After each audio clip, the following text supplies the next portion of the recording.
SSC dictation 800 word 80 शब्द प्रति minute. Start.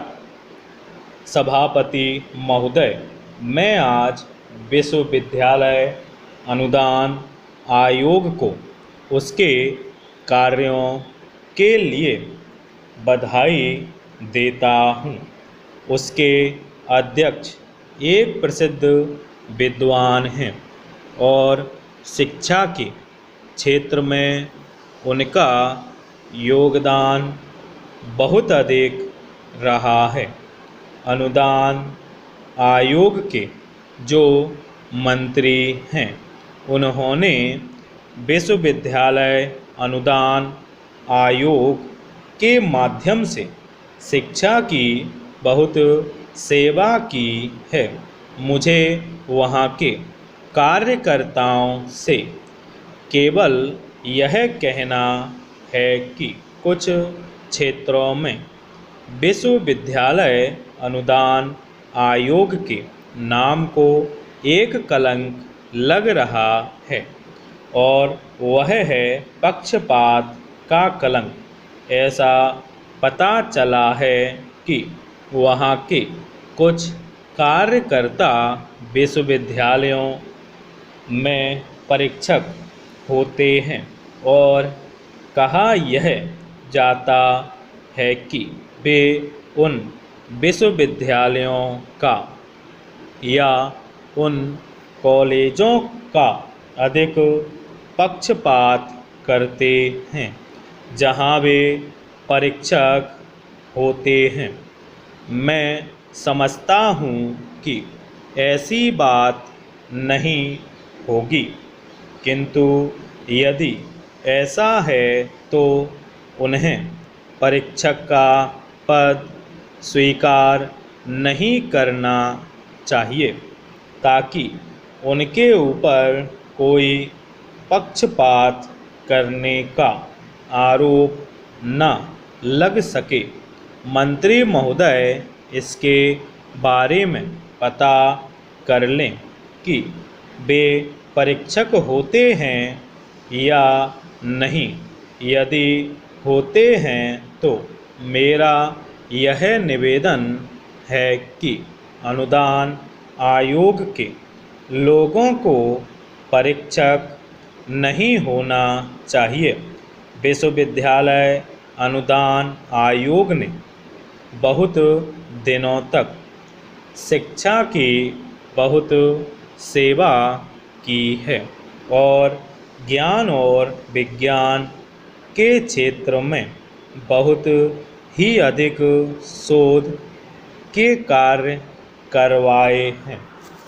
उनमें से बहुत से कार्य प्रशंसनीय रहे हैं, किंतु विश्वविद्यालयों में अगर जाएं तो ऐसा लगता है कि उनके प्रकाशन की कोई अच्छी व्यवस्था नहीं है।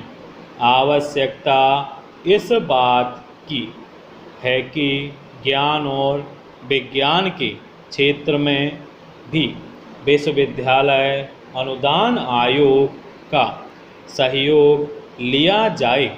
सभी विश्वविद्यालयों में प्रकाशन की बहुत अच्छी व्यवस्था होनी चाहिए। शोध के संबंध में कहना है कि जहाँ तक शोध का प्रश्न है, शोध का स्तर बराबर गिर रहा है और अब तो शोध का विषय भी नहीं मिल रहा है। कभी कभी तो ऐसा देखने में आया है कि हिंदी में एक ही विषय पर एक ही दृष्टिकोण से बिल्कुल समान स्तर का शोध होता है, जो विद्यार्थियों के लिए बिल्कुल उपयोगी नहीं होता। अतः मंत्री महोदय से मेरा यह निवेदन है कि इस बात का विशेष ध्यान रखा जाए तभी शिक्षा की उन्नति हो सकेगी। अध्यक्ष महोदय, यह जो विधेयक हमारे सामने विचार के लिए आया है, मैं उसका स्वागत करता हूँ। मैं निवेदन करना चाहता हूँ कि इसे स्वीकार कर लिया जाए।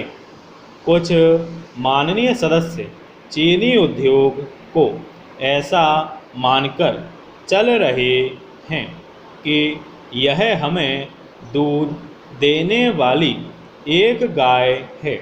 मैं यह जानना चाहता हूँ कि वेतन बोर्ड की जो मुख्य सिफारिश है उसे स्वीकार क्यों नहीं किया जा रहा है।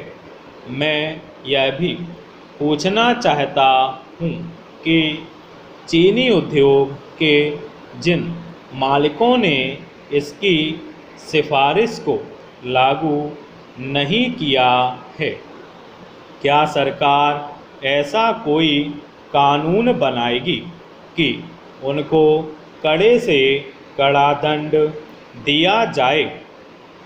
ऐसा कोई कानून आप उनके लिए बनाइए जिससे जेल की सज़ा उनको दी जाए।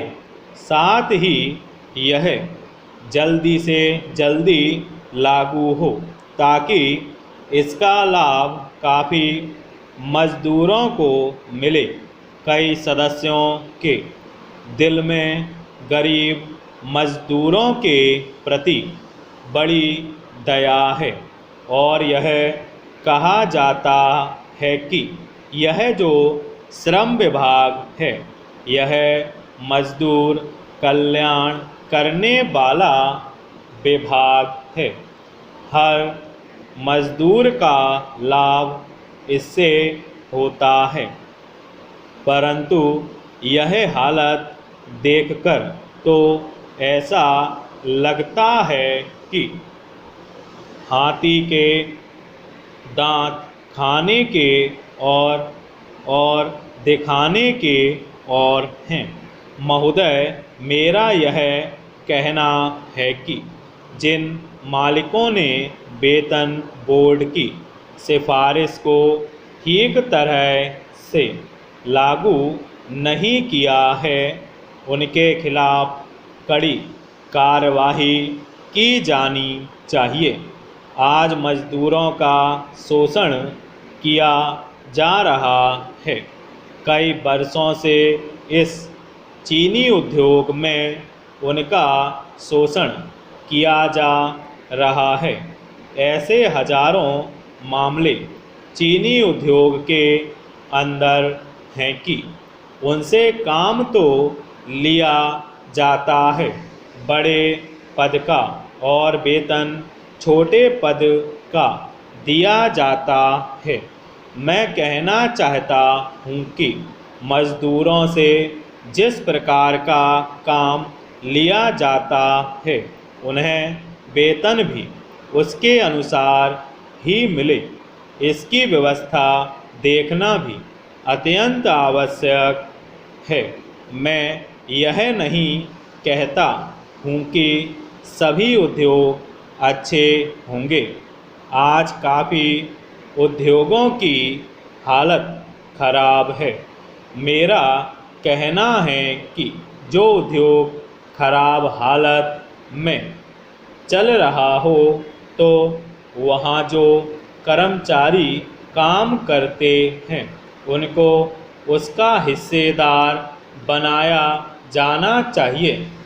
सहकारिता के आधार पर उद्योग चलना चाहिए। उसके अपने हिस्सेदार मजदूर हों, इस पर मुझे कोई आपत्ति नहीं है। आज भी बड़े पैमाने पर हमारे किसान भाइयों को इन चीनी मिलों के मालिकों ने पैसा नहीं दिया है। किसानों का हर तरह से शोषण किया जा रहा है।